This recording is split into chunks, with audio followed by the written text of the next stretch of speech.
ሰላም ሰላም የተወደዳችሁ ወገኖች እንዴት አላችሁ? እንዴት ከረማችሁ? እንዴት ሰነበታችሁ? እግዚአብሔር አምላክ የተባረከና የተመሰገነ ይሁን።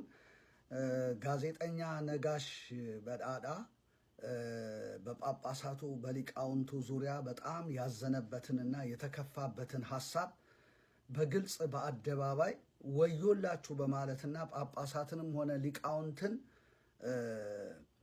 በማስጠንቀቅ የማስጠንቀቂያ መልእክት ተናግሯል እና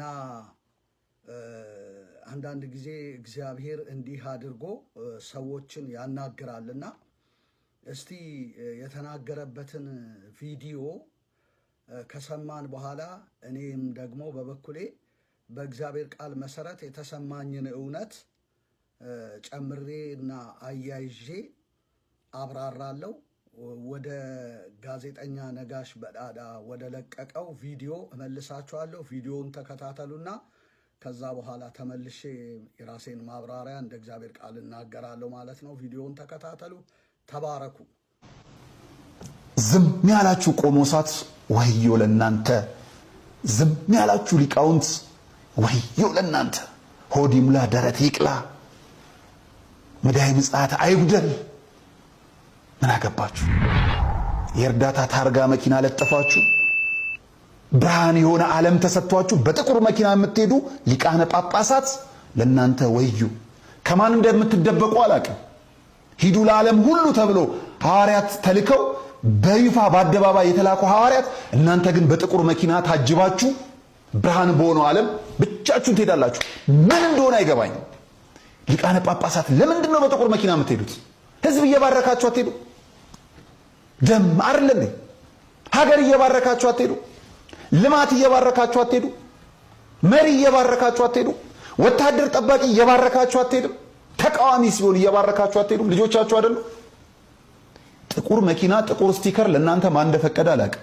እሺ እኛስ የምንሰጋው ኃጢአት ወይም ደግሞ የራስ ፕራይቬት ስላለ እናንተ የዓለም ናችሁ፣ የአማኙም የአማኙም የእርዳታ መኪና ታስለጥፋላችሁ።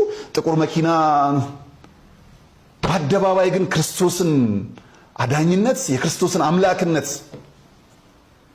የመሰከረው ሰማዕት ሲሰደብ ዝም ጭጭ ጸጥ። ልጆቻችሁን እየፈለጋችሁ ወደ ሰቤት ታስግዛላችሁ። ምን አይነት አባትነት ነው? አባቶቻችን እባካችሁ ከእንቅልፋችሁ ነው። እንደዚህ እንደሰማችሁት ነው የተናገረው። በጣም ነው የገረመኝ። ጋዜጠኛ ነጋሽ በዳዳ የኦርቶዶክስ ቤተክርስቲያን አማኝና ጋዜጠኛ ነው። ብዙውን ጊዜ ለቤተ እምነቱ ማለት ለኦርቶዶክስ ቤተ እምነት ከመቅናት አኳያ የወንጌላውያን አማኞችን እና አገልጋዮችን በብዙ በመቃወም የሚታወቅ ነው። ያንንም የሚያደርገው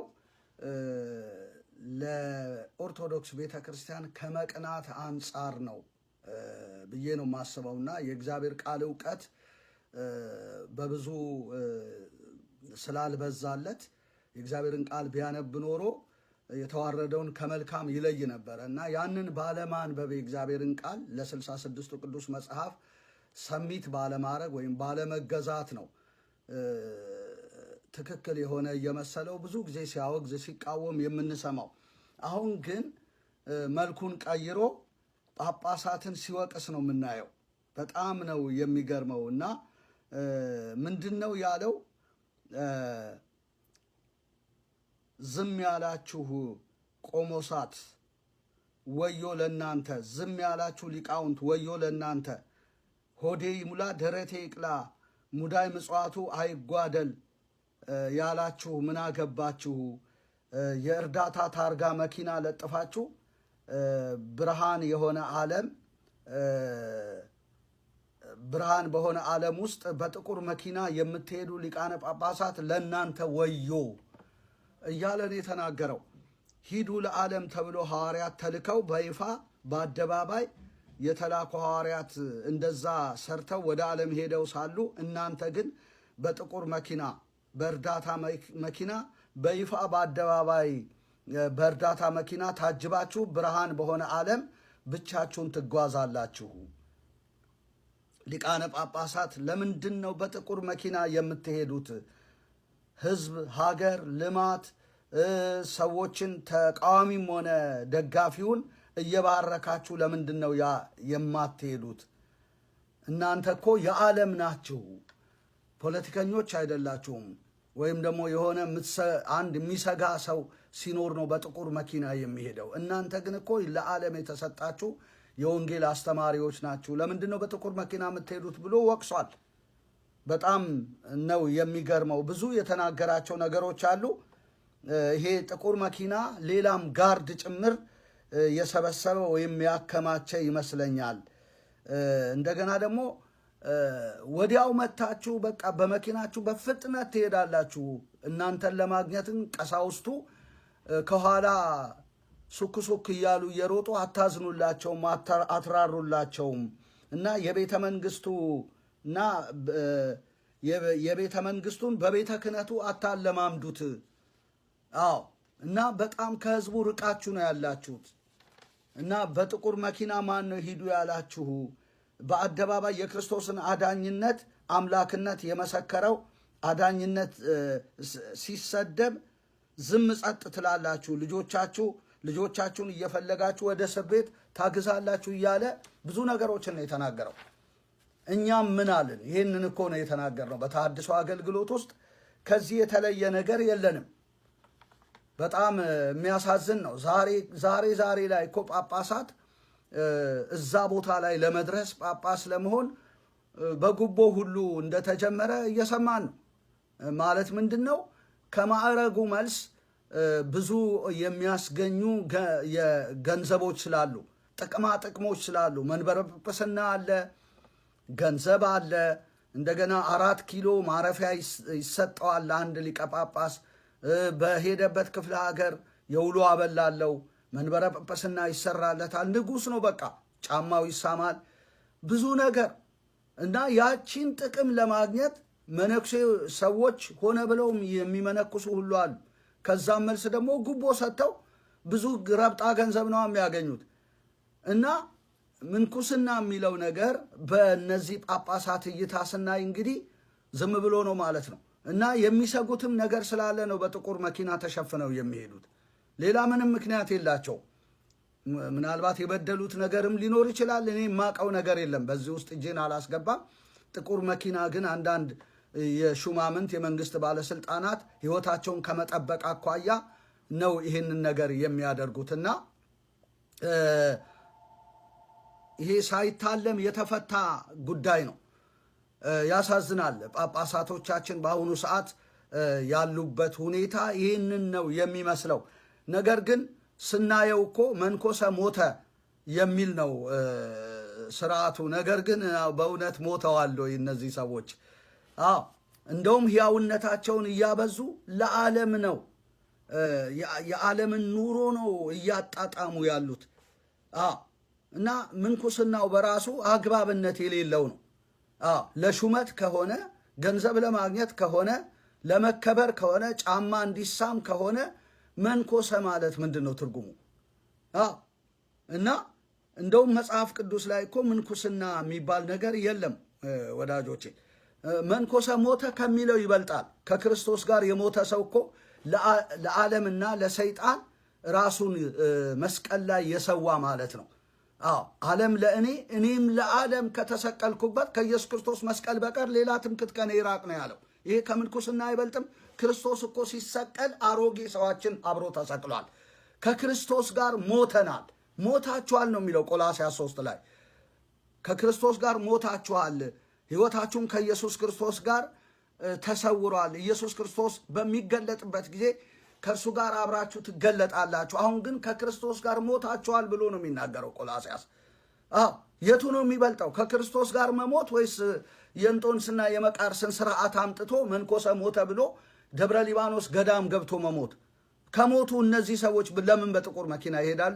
ለምን ያን ያህል ገንዘብ ይፈስላቸዋል? ለምን ጫማቸው ይሳማል? ወንጌል በሌላ በገድል በተረት ተሸፍኖ ወንጌልን ለምን ዝም አሉ? የወንጌልን ሕያውነት ለምን በስልጣናቸው አያውጁም? እኔ እንኳን ስንት ጊዜ መልካ ኢየሱስን ትክክለኛ እና ጤናማ የሆነውን የክርስቶስን ትምህርት ሳስተምር እና አድርሱልኝ ለጳጳሳት ስል መቼ ሰሙኝ? አልሰሙኝም እኮ። እንደውም መጽሐፉ የሚለው መልካ ኢየሱስ ላይ እንዶ ለማስታወስ ያህል ሰላም ለሕፅንከ ምርፋቀ በረከት ወሳይል ዛስመከ ቦቱ ወልደ ዘብዴዎስ ድንግል ኢየሱስ ክርስቶስ ሃይማኖት ወንጌል ይላል። ከመጽሐፍ ስፍታ ጽቆ ቆጽል ብዙሃተ አእዋፍ አጽሎተ ትክል። ኢየሱስ ክርስቶስ ሃይማኖት ወንጌል ማለት ኢየሱስ ክርስቶስ የማምንብህ ቅዱስ ወንጌል ነህ። ወንጌል ኢየሱስ ነው። በቃ ኢየሱስ ካልተሰበከ እኮ ምንም ነገር የለም። ቤተ ክርስቲያን የለም፣ አገልጋዮች የሉም፣ ምእመናን የሉም። ዋናው በአዲስ ኪዳን ሊሰበክ የተገባው ኢየሱስ ነው። ለዚህ ነው ጳውሎስ ወንሕነሰ ንሰብክ ክርስቶስ ዘተሰቅለ፣ እኛ የተሰቀለውን ክርስቶስን እንሰብካለን ያለው ከዚህ አንጻር ነው። አንኳር መልእክት ነው ኢየሱስ ለአንዲት ቤተ ክርስቲያን ቋንቋዋ፣ መልእክቷ፣ ሕይወቷ ነው። ለዚህ ነው ኢየሱስ ክርስቶስ ሃይማኖቴ ወንጌል ያለችው የመጀመሪያዋ ቤተ ክርስቲያን። ኢየሱስ ክርስቶስ የማምንብህ ቅዱስ ወንጌል ነህ። ሄደ ብታይ አሁን የሐዋርያት ሥራ ምዕራፍ 8 ቁጥር 35 ላይ ከዚህ መጽሐፍ ጀምሮ ስለ ኢየሱስ ወንጌል ሰበከለት ነው የሚለው ፊልጶስ ወንጌላዊው ለዛ ለጃንደረባው። ከዛ በኋላ እንዳልጠመቅ የሚከለክለኝ ማን ነው ሲለው ብታምን ተፈቅዶልሃል አለው። ሁለቱም ተያይዘው ወደ ውሃ ወረዱ ይላል። አጠመቀው። ከዛ በኋላ መንፈስ ቅዱስ ፊልጶስን ነጠቀው። ከዛ በኋላ አላየውም ብሎ ነው የሚናገረው። ስለ ኢየሱስ ወንጌል ሰበከ። እነዚህ ጳጳሳት ስለ ኢየሱስ ነበር ወንጌል የሚሰብከ መስበክ የተገባቸው። ይኸው የቤተ ክርስቲያን መጽሐፍ መልካ ኢየሱስን ነው አውጥቼ እየተናገርኩ ያለሁት። ኢየሱስ ክርስቶስ ሃይማኖት ወንጌል የማምንብህ ቅዱስ ወንጌል ነህ ኢየሱስ ክርስቶስ። ታዲያ ለምን ኢየሱስ ክርስቶስን የሚሰብክ ሰው በጥቁር መኪና ይሄዳል? እንዲህ ጋርድስ ያስፈልገዋል? በጣም እኮ የሚያሳዝን ነገር ነው። ጋርድስ ያስፈልገዋል ወይ? እንደገና ደግሞ ፈትለክስ ብሎ ለማንም ቦታ ባለመስጠት በጥቁር መኪና ማንም እንዳያየው ተሸፍኖ መሄድ ይገባዋል? የቤተ መንግስቱን ስርዓት አምጥቶ በቤተ ክህነት ማድረግ ይሄ ተገቢ ነው? እርከን ማበጀት። ኢየሱስ ከድሆች ጋር፣ ከምስኪኖች ጋር፣ ከሐዘንተኞች ጋር አይደለም እንዴ አብሮ ያሳልፍ የነበረው? ድሆች ቤት አይደል እንዴ? እንደ ዘኬዎስ ቤት አይደል እንደሚገኘው? አዎ ኃጢአትሽ ተሰረየልሽ እያለ የሚያለቅሱትን ቀራጮች፣ የተጨነቁትን በኃጢአት ቀንበር የታሰሩትን አደል እንዴ የፈታው? ታዲያ ይህን ካልሰሩ ምንድን ነው የነሱ ጵጵስና? ሐዋርያዊ ተልእኮ ነው የምናደርገው ይላሉ። የት አለ? እውነቱን እንኳ ከስተት ለይተው አላወቁም። የእውነት ወንጌል እየተሰበከ ጆሮ ዳባ ልበስ ብለው የተኙ አይደሉም እንዴ? ደሞዜ አይቅርብኝ፣ ሙዳይ ምጽዋቱ አይጉደልብኝ አይደል እንዴ? አሁንስ ቢሆን የሊቃውንቱም ሆነ የጳጳሳቱ እንትን በጣም እኮ ነው የሚያሳዝነው። እና ምንድነው እንግዲህ ጋዜጠኛ ነጋሽ በዳዳ የምለው እውነቱን ተናግረሃል፣ እኛስ ምናልን? ይህንን እውነት አደለ ወይ እየተናገርን ያለ ነው? ቤተ ክርስቲያን አፍራሽ ጡት ነካሽ ተብለን ግን ተገፍተናለን በሊቃነ ጳጳሳቱ። በጣም ነው የሚያሳዝነው።